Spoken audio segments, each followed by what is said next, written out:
G'day, H.A. Mahara here. Borderlines know what they're doing, right? Every single last one of them. They all know what they're doing, and they're all just doing it on purpose. Oversimplified. And the other question in this video, well, that was an assertion that is, I believe, false. Borderlines know what they're doing, as in they're all one, all the same monolithic group, because they're not. So if people with BPD are all this monolithic group of all the same, then how come it can't be said that codependents are all the same? This idea that borderlines know what they're doing, again, people out there can't know this about all people with BPD. You might know sometimes when somebody with BPD knows more what they're doing than when they don't, or you might not. But the person who is in your life or is in your life with BPD is one thing. And so what you know or believe you know or do know versus what you might not understand totally about that person, that's your experience. That's different. But the assertion across the board, all over the internet, borderlines know what they are doing. And if people with BPD are all the same, for a lot of people, there's no if in front of that. It's people with BPD are all the same. And then more to the point, they're all the same as narcissists. They're all the same in cluster B. They're all the same. People with BPD, narcissists, and psychopaths. That's why there'd be 3 different categories, because they're all the same. If people with BPD are all the same, then therefore the argument that all codependents are the same must be equally valid, right? Well, actually, neither is valid. And there's 2 real issues here I want to bring up in this.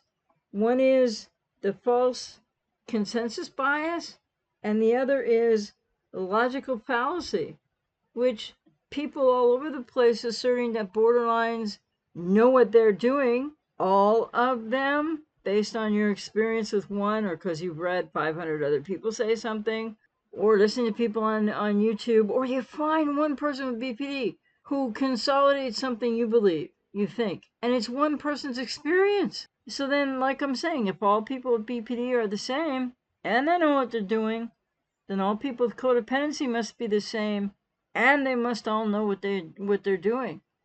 And to be in that framework of an assertion, which in and of itself might be a false equivalency, but I'm trying to make a point here, is that if all people with codependency are the same, that means you all knew everything that you were going into, just like borderlines know what they're doing. Well, so do codependents. So you signed up for that relationship knowing it would be a disaster.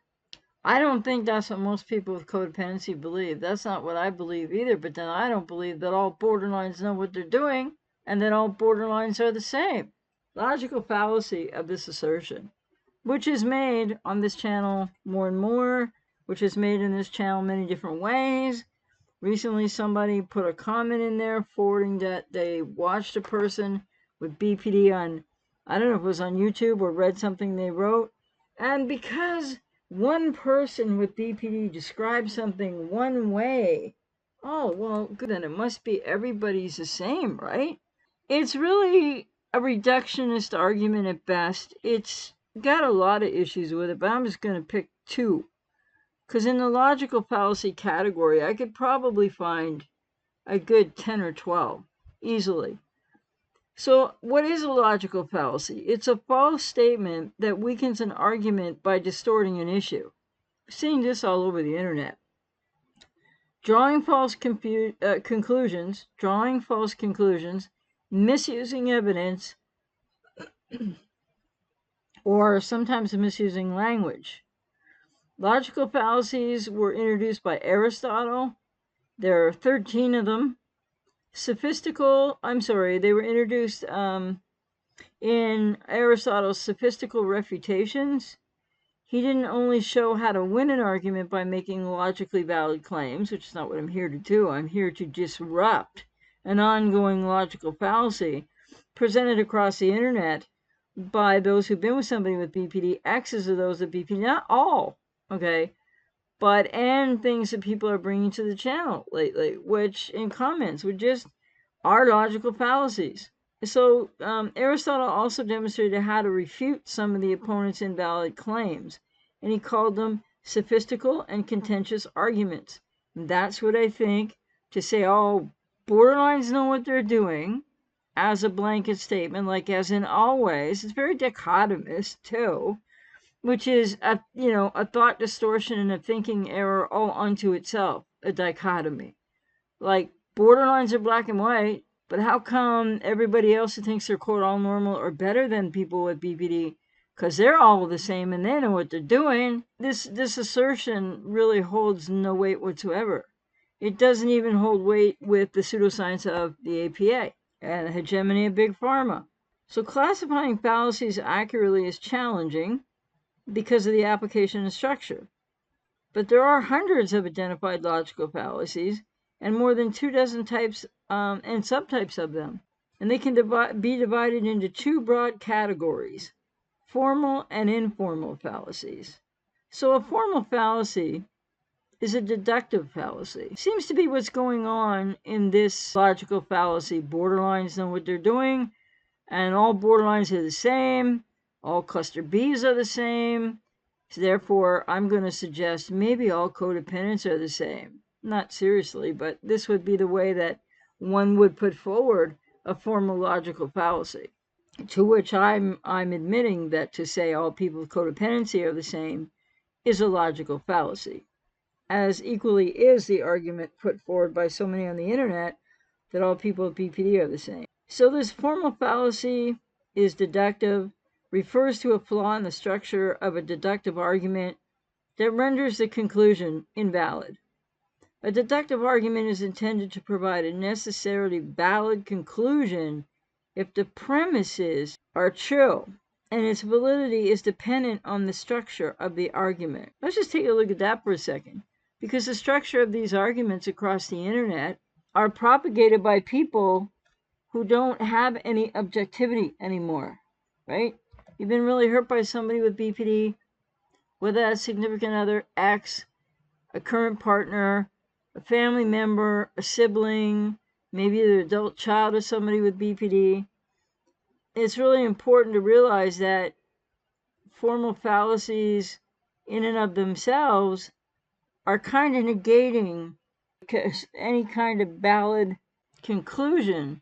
There's no validity because it's dependent on the very structure of the argument itself, which of course in this case really doesn't hold up. So all formal fallacies are non sequiturs, which means that the conclusion is not supported by what preceded it. So the conclusion cannot follow logically from the given premises due to the error of the argument structure. So affirming the consequent is a typical type of formal fallacy, which logical form looks like if A is true, then B is true. B is true, therefore A is true. And an example of this is borderlines know what they're doing, and therefore they're all the same. So if A is true, then B is true. And if B is true, then A is true. And then I fully well admit here I'm forwarding a logical, formal logical fallacy when I say, and if all people with borderline personality are the same, then all people with codependency have to be the same. Again, if A is true, then B is true. And if B is true, therefore A is true. And in this case, I don't believe all codependents are the same, any more than I believe all borderlines are the same, any more than I believe all borderlines know what they're doing all the time. So these arguments just don't hold water, since the conclusion doesn't follow from the premise. Due to a flaw in logical structure, like I said, the conclusion and premise may be factually true, but the fallacy, also known as the argument from fallacy, is a formal fallacy based on the assumption that if an argument contains a logical fallacy, then its conclusion must be invalid. It's an appeal to probability, which is another formal fallacy, actually. Occurs when someone assumes that because something is probable to happen or be the same, or people share similar experiences, or we can see patterns in people with BPD, patterns in codependency too, but that somehow that because of that, then it's probable that all borderlines know what they're doing all the time, and that if all people with BPD are the same, all people with codependency are the same.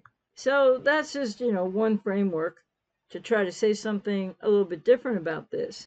And then there is the false consensus effect, or the false consensus. Well, the false consensus effect is a cognitive bias. And there are a plethora of cognitive biases that are being applied all over the internet all day long, with the idea that borderlines know what they're doing all the time, all of them, because all of them are the same. And therefore, I would say, yeah, that's about as true as all codependents are the same.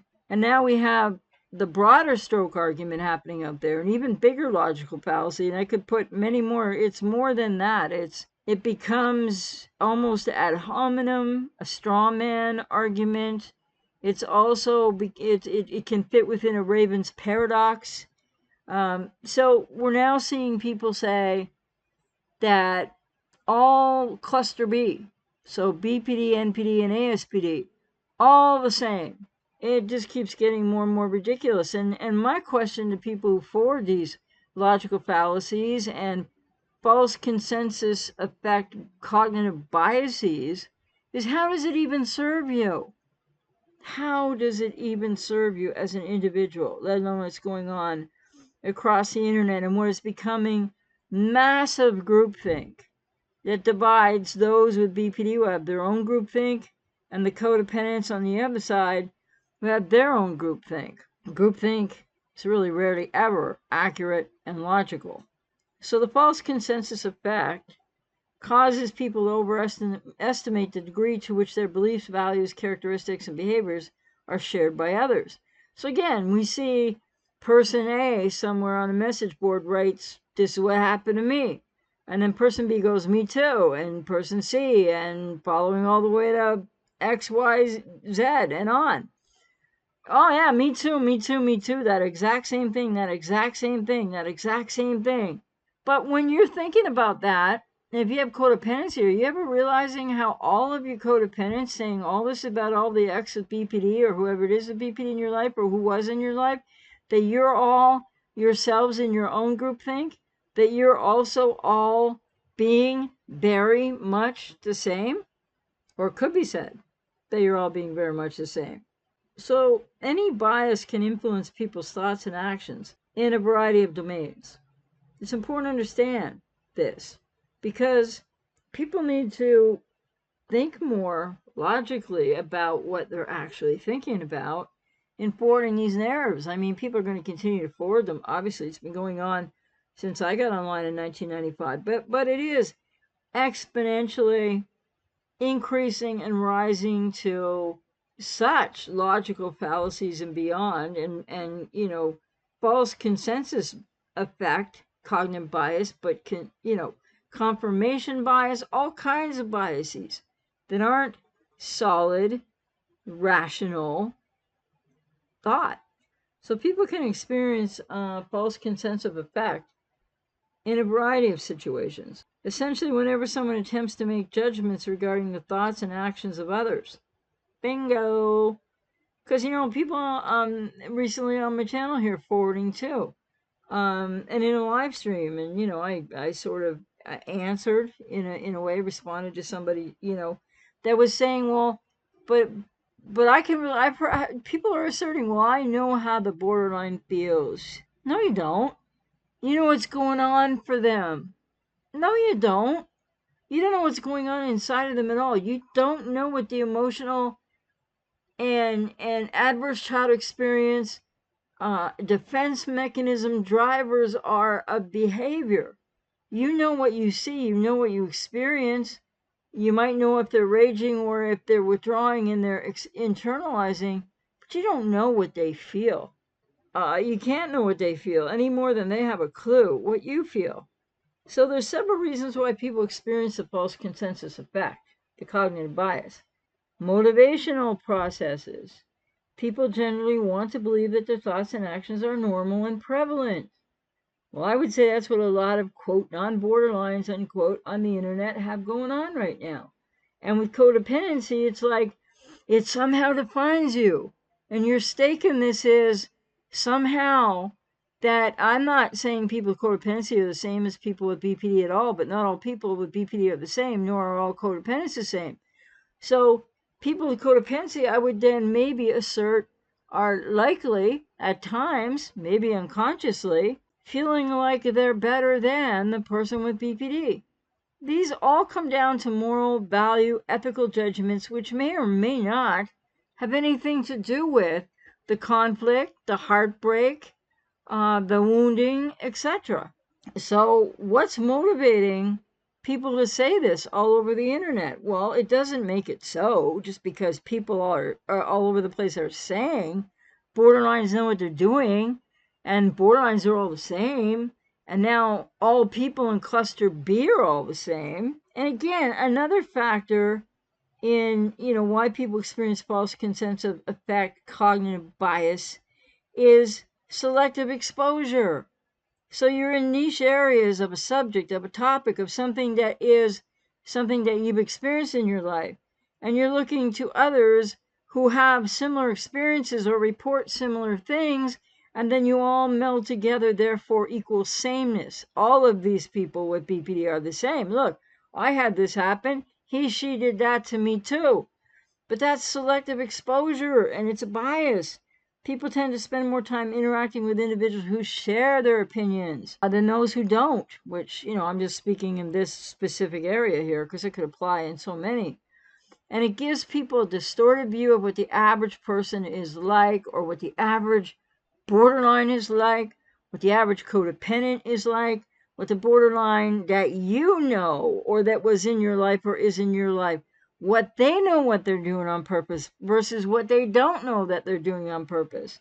Most individuals that they engage, people in this false consensus effect bias, share their perspective and act in a relatively similar manner. And you may all, to one degree or another, in your own individual ways, be experiencing some things that are similar in terms of how you've been hurt, wounded, and where the codependency comes from. But it's not going to be the exact same for every individual. Another motivator of this process of the false consensus effect, and that it's a cognitive bias, is cognitive availability. People find it easier to think about their own viewpoints and experiences, which encourages them to project those viewpoints and experiences onto others. So this is an example of the availability heuristic, which causes people to rely more strongly on information that's easy for them to bring to mind, and I would add in this case, to experience. Another motivator is focus of attention. Well, we all know where codependence focus of attention is in people after a relationship with BPD, because it's certainly for most people, at least in the beginning or for a long time or a significant time, is not on yourself, it's on the person with BPD, and your whole world becomes about that. And that's not the healthiest thing. So people are generally more focused on what they're thinking than on what others are thinking, which causes them to assume that others are thinking the same thing they are. Get a lot of that here on the channel. And this is not a critique of people. This is to try to set forth where I'm coming from on this channel. I'm sitting in the middle and I'm seeing both sides. I'm not just seeing the borderline side. I'm not just seeing the codependent side. I'm seeing them both. And therefore, I think, unless I assert, like I did, a logical fallacy here on purpose, that this is the best way I know at this point to try to cut through the confirmation bias and the logical fallacies of these ongoing statements everywhere. Not that I expect to have an effect on them everywhere, but on this channel, I really encourage people to maybe take advantage of this learning opportunity, because that's why I'm doing this podcast video. Motivation for false consensus effect, which is the cognitive bias. Egocentric bias. People spend most of the time seeing things from their own perspective, so they struggle to shift from this perspective when assessing other people's viewpoint, or in this case, to motivations for their behavior, their raison d'etre, the reason for being, what they do, why they do what they do, and it's an egocentric bias being forward in false consensus effect bias. So in other words, you're more invested in what you've experienced and what you think based on that experience, which is a real feeling, has a feeling component that isn't logical to it if people get in touch with their feelings. So the very thing that many with codependency, or many who've been with people with BP, whether they're codependent or not, assert about people with BPD and their egocentricity or narcissism or narcissistic defense, which is not the same as narcissistic personality disorder, it applies to people with codependency. It applies to everybody on the other side of the equation, so to speak. How do I deduce this? From sitting in the middle. Years and years of comments on this channel, working with clients. Although when a client, when I'm doing client work, it's very different. I'm not there to say, hey, because you said this, it's that. No, we're there to really do the work, and I'm there to help people through their processes. But here, it's a more general thing. And so I'm trying to speak to what's really going on the internet. And it happens as well on this channel. So this egocentric bias, people assessing other people's viewpoint from their own perspective, this form of anchoring and adjustment problem leads to other cases of assumed similarity in situations where people attempt to assess other people's perspectives and or other people's motives. And the last motivational process of this is attributional bias, when people view their thoughts and actions as occurring due to external causes. Isn't that what this is all about? And I'm not here to say that that doesn't happen, that you have been wounded by somebody with BPD. And therefore, your attributional bias is everything to do with that, is all the borderline's fault.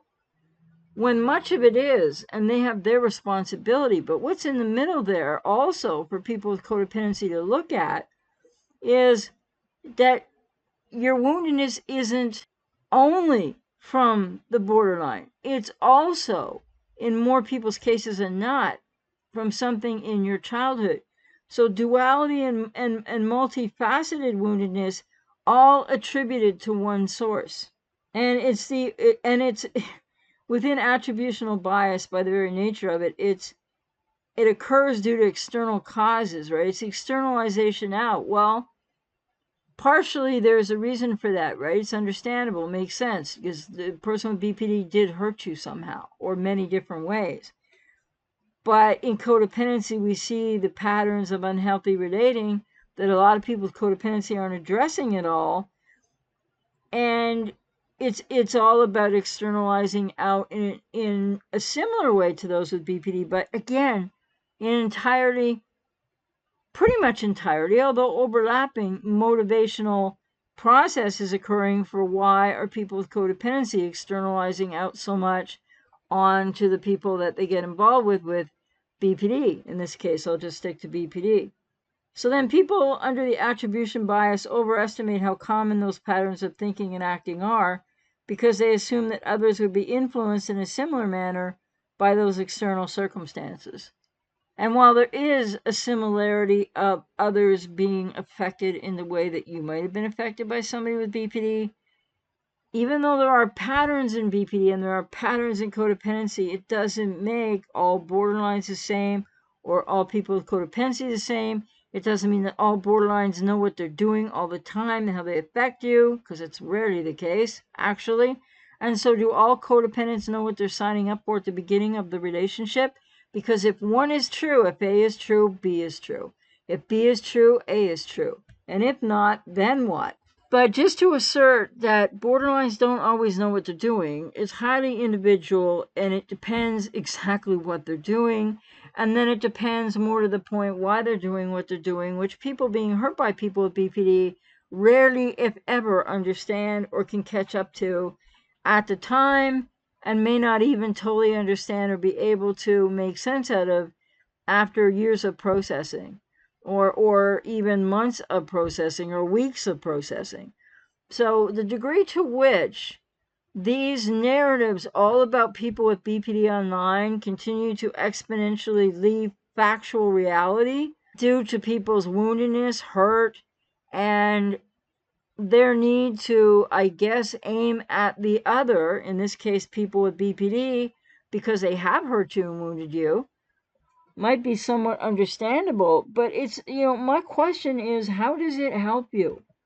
So if you want to say all borderlines know what they're doing and all borderlines are the same, how does that help you? When all you really need to be worried about, each individual codependent, person with codependency, is what happened to you in the individual context of the person.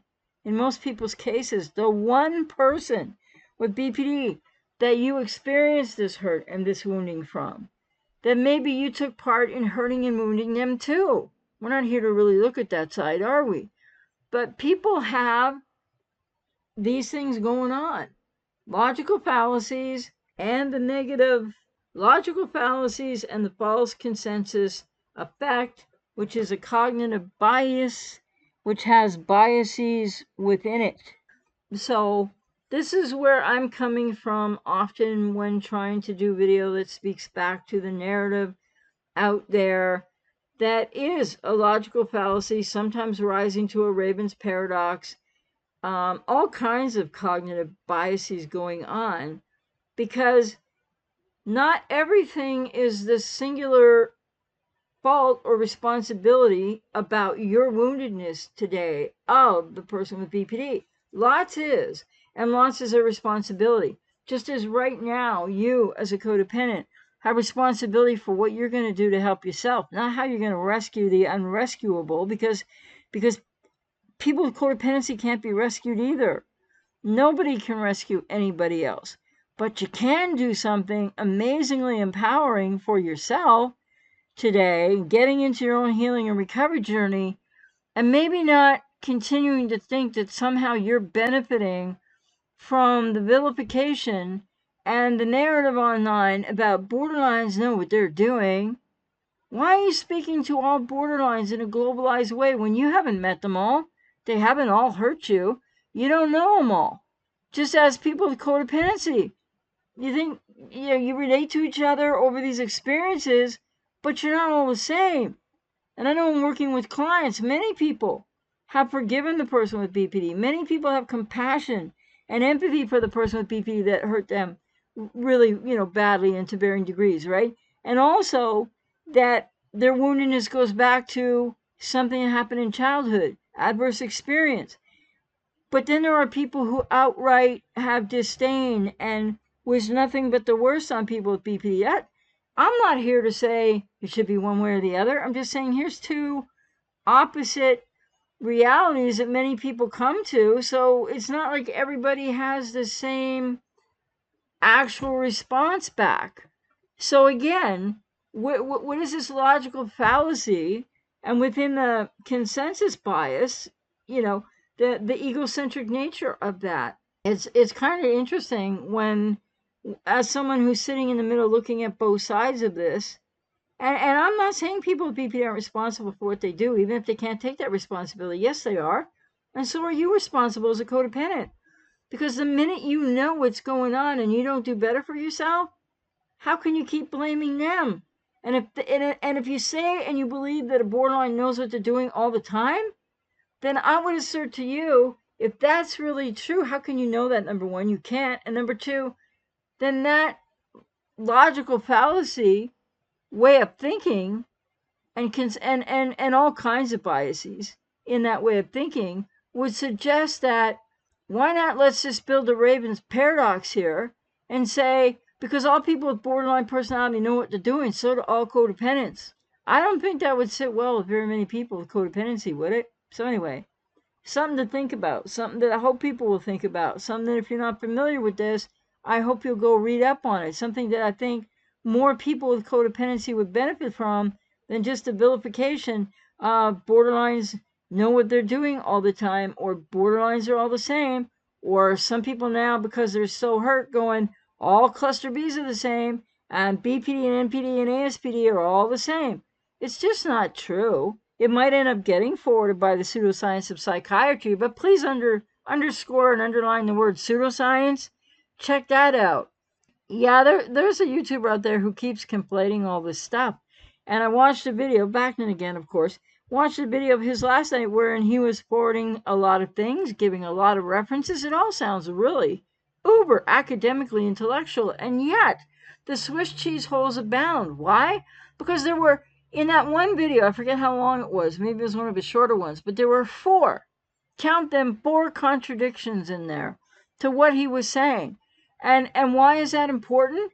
Because as he's forwarding the argument that is a logical fallacy to begin with, whether there's pseudoscience evidence of this piece or that piece or the other piece.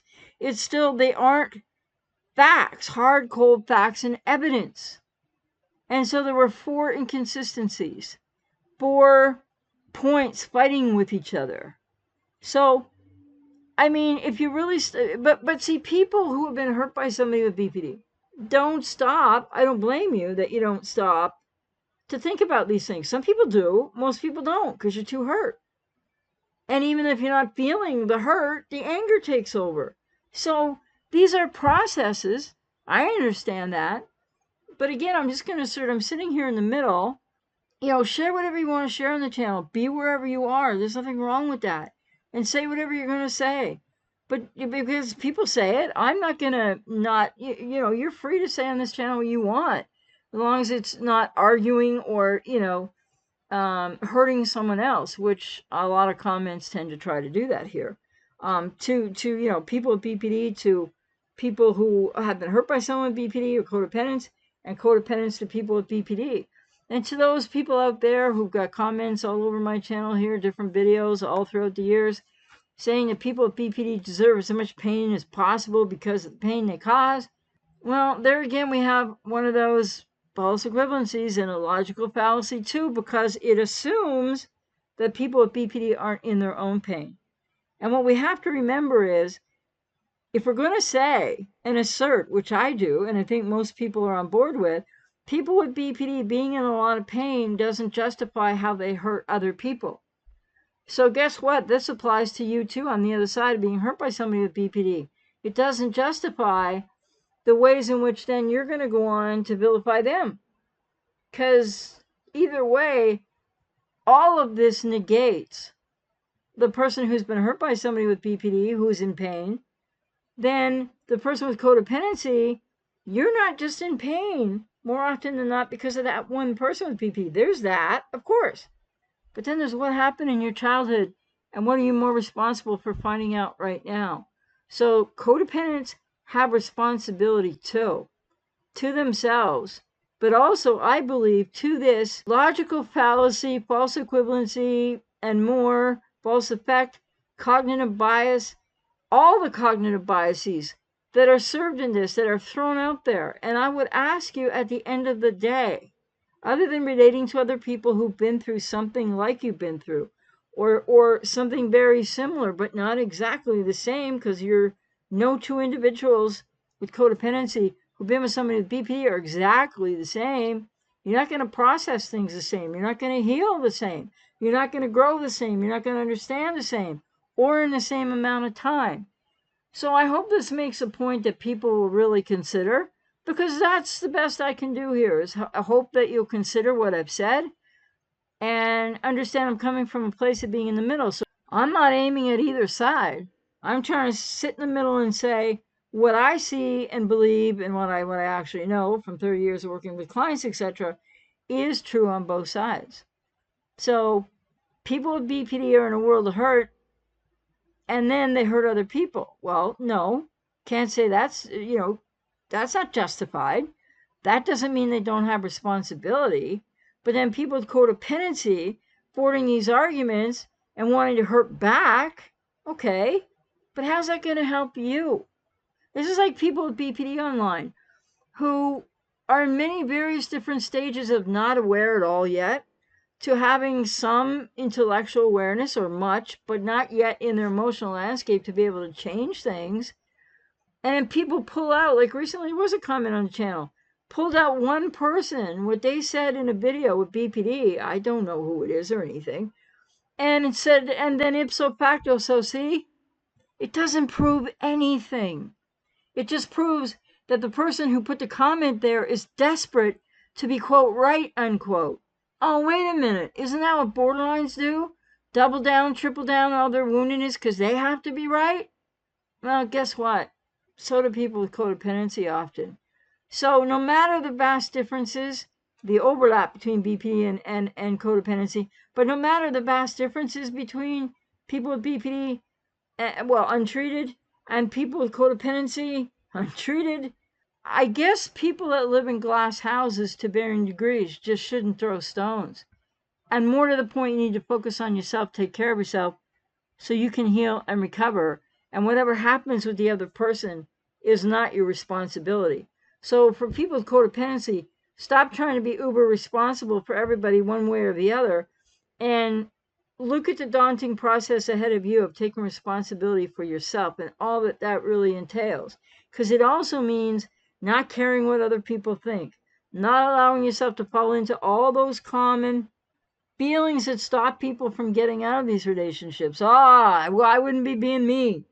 I'd be a bad person if I were to take care of myself. Not that that's the way people say it, but that's absolutely what I hear. That's absolutely what people are saying without saying it. Anyway, I hope this helps somebody. And anybody that wants to push back at it, feel free. Because the bottom line is, it serves no one. For there's a divide and conquer, but it serves no one to try to make that divide and conquer even wider, even if you got to go your own way. To globalize everything onto all people with BPD makes about 0 sense. Just like to globalize everything about people hurt by someone with BPD who have codependency, to globalize that as all the same makes 0 common sense, 0 logical sense. Take care.